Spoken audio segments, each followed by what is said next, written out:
Welcome back to Real Estate Mindset. Today's video is going to be absolutely bonkers. Now, the data is in, and we're going to review an article that's going to talk about the housing market experiencing a recession and the fact that the housing market right now for existing home sales is as bad as the 1970s now. We've got out of the 90s, we've got out of the 80s, and now we're worse than the 1970s. And I want you guys to fully appreciate that, because the reality is it's actually worse than the 1970s because population right now is much, much higher than the 1970s. And so when we read this article and we look at some data, I want you guys to understand, I don't think there's a recession. I think there is a depression in the housing market right now. We have so much more population right now. And when we compare the 70s, the unaffordability right now, it's not even comparable. Neither is the health and purchasing power of the consumer. Never forget that. The 70s and 80s, the purchasing power of consumers, red hot. Right now, how's people's purchasing power, guys? It's dead. It's a dumpster fire. It's dead in the water. If you buy right now, you are so at risk. Most people have no idea how bad it really is buying an overpriced house because they've never experienced it before. And then look at what's in the mainstream media, guys. On one hand, people are saying, oh my gosh, be careful. On the other hand, they're saying buy now before prices go up. I mean, holy smokes. Do you blame? I mean, come on. I mean, we got to show a little sympathy, right? For the recent buyers, a little sympathy. They just wanted a house, guys. They just wanted to move on with their life. Maybe they weren't watching Real Estate Mindset. Maybe they weren't a part of our community. Maybe they trusted their realtor. Think about those people. Think about them. They're stuck in their house, and it's not just, they're not buying a lawnmower from Walmart, okay? We're talking about $500,000, $250,000, or even $1 million investment. The housing market right now, y'all, is in really, really bad shape. And I've been in this business for over 22 years. I now think the housing market right now is worse than what I went through personally during the GFC, because things are not only unaffordable, there's still millions and millions of people that don't care. That's what scares me about all this. At least during the GFC, they cut us off and everyone lost their purchasing power. Right now, the mistake that the Fed did is they kept credit going. If they would have put credit restrictions on loans like FHA, even conventional loans through Fannie Mae, or even Freddie Mac, or even Ginnie Mae, things would be so much different. But instead of that, guys, they made lending guidelines looser. And that just made things even worse for the housing market. So when I read this article, I want you to remember all of the people that you've heard say how strong the housing market is, say how resilient the housing market is. I want you to remind them that we have much more population right now and sales are as low as the 1970s. So what's resilient? What's resilient, guys? And here's the thing, and I want you guys to understand that. And this is the thing that sucks, and it's going to be painful. The party has only just begun. This cycle is new. We have years and years left to go through this. We're not going to wake up 2 years from now and everything is in balance. It could possibly take a decade to get back to balance. Now, again, hopefully that pendulum swings all the way to the other side and we have massive price discovery. Okay, I don't want to say crash. I know how people are hypersensitive of that word. And I also know how sales agents manipulate the word crash to fool with your head. So I'm just going to say price correction. Okay, that way we can all get along. But either way, if you like these videos, if they've helped you at all, if you don't mind helping my channel out, hit like, share the video, and please, you guys, comment below. Let me know what's going on in your market. And also, thank you. So we're going to read Fast Company. This is an article by Lance Lambert. I mean, this dude, guys, can you imagine if I could write? Like if I went to school for writing, I would be such a beast. Sadly, I did not though. But here's the name of the article. How bad is the housing market? Recession. Existing home sales are back to 1978 levels. And again, this is Lance Lambert. He wants to be on the channel. Let me know if you guys want Lance on here to talk about what's going on in the housing market. He's a little bit bullish, but you know, he pulls up some pretty good data and that I appreciate. Now let's read what this article says. The recession in the US market for existing homes, they're not talking new, for existing homes has been so deep that April sales went back to the late 70s level, despite the population growth since that time. That means that it's actually worse, guys. It's worse than the 1970s, according to recent data from the National Association of realtors. And look at this, okay? So put this in perspective. 1978, and this is an annualized amount in April, they had 4.09 million sales. Again, that's annualized. April 2024, 4.14 million, so slightly more, right? So again, an annualized amount, April 2024, slightly more. But again, go down here and look at the population difference. In 1978, the population in the US was 223 million. Fast forward to today, that jumps up all the way to 341 million. So if we do the ratios based on population, I wonder how far back it really goes. Does it go back to the 30s and 20s? Does it go back to the Great Depression? Think about it. That's how unaffordable the housing market is right now, guys. It's going to take more time for the whole nation to have price correction. Okay, we get it now. Okay, we understand what's going on. Deficit spending, blah, blah, blah, blah, blah. But the thing is, you buy right now, never been a worse time to buy from an affordability standpoint, equity, payment. There's never been a worse time. So again, if you are buying right now, wedge, cash flow, proper expectations, right? Have patience and do your homework. Look at the simple first grade math. It takes an ability to understand first grade math to know if you're getting a great deal. That's great news, right? Let me know what you think. Is that great news? Is it not great news? I think it's great news. You don't have to be smart to become a millionaire in real estate.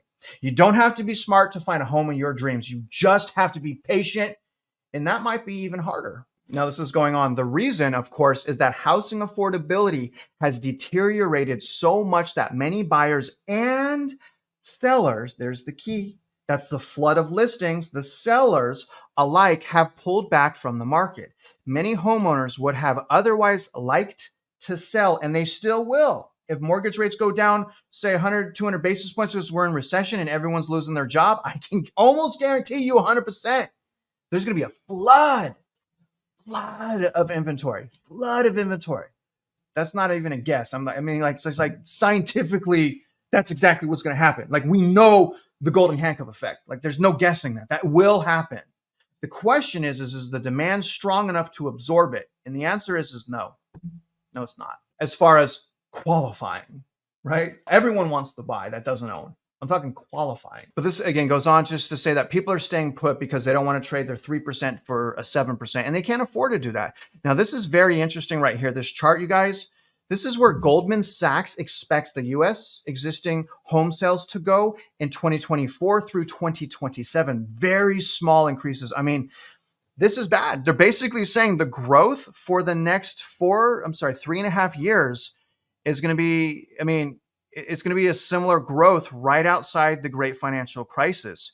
But what's interesting is this is not taking into account recession. This is not taking into account deflation in home prices. So I want you guys to think what I'm saying. If any of that stuff happens, what are these numbers going to look like? Will it be worse or will it be more? I think eventually it will be more, but this will be bad for some time. If people go upside down in their house, then they can't sell. If they lose their job or they're late on just one credit card, then they can't buy. And that's exactly what's happening right now across the nation. So they're basically saying 100,000 unit increase per year and then 200,000 increase from 26 to 27. And that's 4.1 million, 4.2, 4.3, and 4.5 million for existing home sales. This goes on. This is very interesting because I want you guys to wait for the conclusion of Goldman Sachs. They're going to go over all this information. They're going to give us a conclusion. And that conclusion, in my opinion, is why we can't trust these people. I mean, literally anyone that, especially financial advisors, they drive me so crazy. They act like they're the smartest people in the world, but really they're not. All they're doing is spending your money and taking a fee. I mean, who can't spend money? Raise your hand if you can't spend other people's money. I can spend other people's money. It's very easy. I don't care about their money as much as my own money. It's easier to spend someone else's money than my own. Do you agree with that?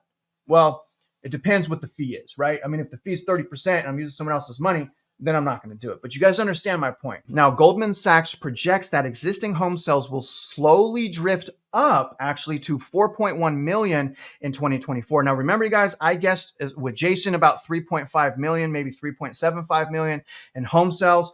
Again, I just don't think the people get it. I mean, once the summer is done, where's the housing market going to go? Think about it. Once the seasonality trends, that Clear Value Tax always only likes to talk about seasonality. He never likes to talk about any of the other factors. So let's talk about it. What happens when that seasonality is done propping up the market? Take into consideration that some of the leading indicators are worse than 2022 as far as days on market and price cuts and inventory growth. Okay, all more powerful than 2022. And I bring 2022 up because the second half of 2022 was the last time in history that home prices went down. And home prices went down substantially. That wasn't just seasonality, that was the start as well of quantitative tightening and the start of these bank runs. Okay, don't forget where we came. If you forget where we came from, you're not going to know what's going on right now. This is very interesting right here. Additionally, the US housing market for new homes, so they're going to switch now to new homes, has fared much better than the market for existing homes. There are two reasons for this. Number one, single family home builders don't have a lock-in effect. They actually are forced sellers. So home builders, remember you guys, they are forced sellers.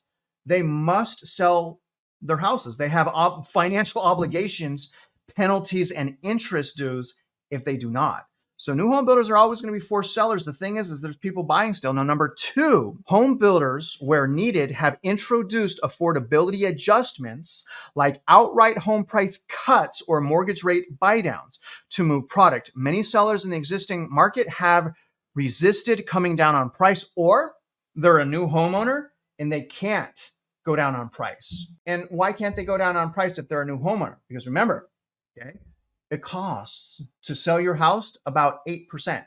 I say 8% on average, because remember, 6% to agent, roughly depends on your loan amount and your purchase price and these things and your sales price, all that, and about 2% in closing costs, like property taxes is a big one, or anything you're going to pay for the buyer is a big one. But new home builders, they can do all kinds of crazy things. In fact, they can even violate the law and get away with it. I am saying that because I see it happening in my market all the time.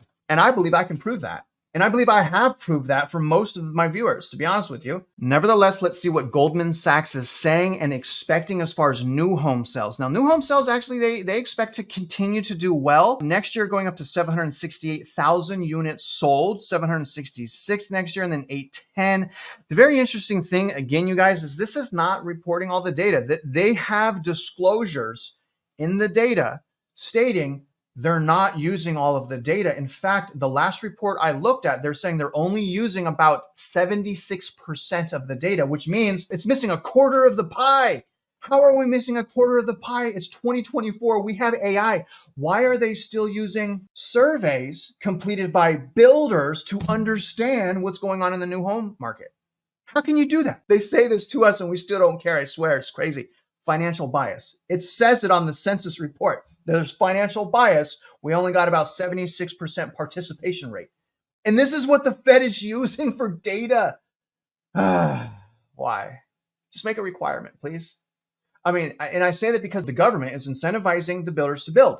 So make a requirement that, hey, we're going to give you money from the taxpayer to help you build, but you got to report accurate info. Is that really too much to ask? Let me know. Do you guys think, is it too much to ask for accurate data for new home sales? It's 2024.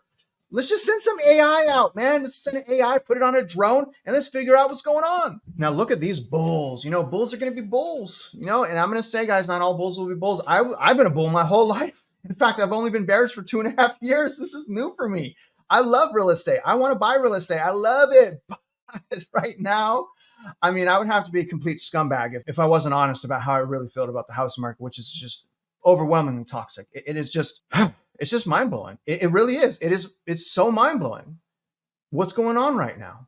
It really appears that people are just trapping themselves into their house. But look at the conclusion of Goldman Sachs. They predict the average interest rates to fall to 6.5% by the end of 24. And then they also expect the interest rates to stay in the 6% by the end of 2025. So they're confirming that they believe Jerome Powell higher for longer. But look at this, you guys. An analyst at the investment bank forecast that U.S. home prices will rise 3.8% in 2024, followed by 4.4% in 2025. Now, I want to bring up two more points on this video. And the first one is how we don't necessarily need a whole bunch of transactions like the GFC to have price decline. You guys may remember I brought Logan on the channel, and he was like, Travis, it can't crash in prices.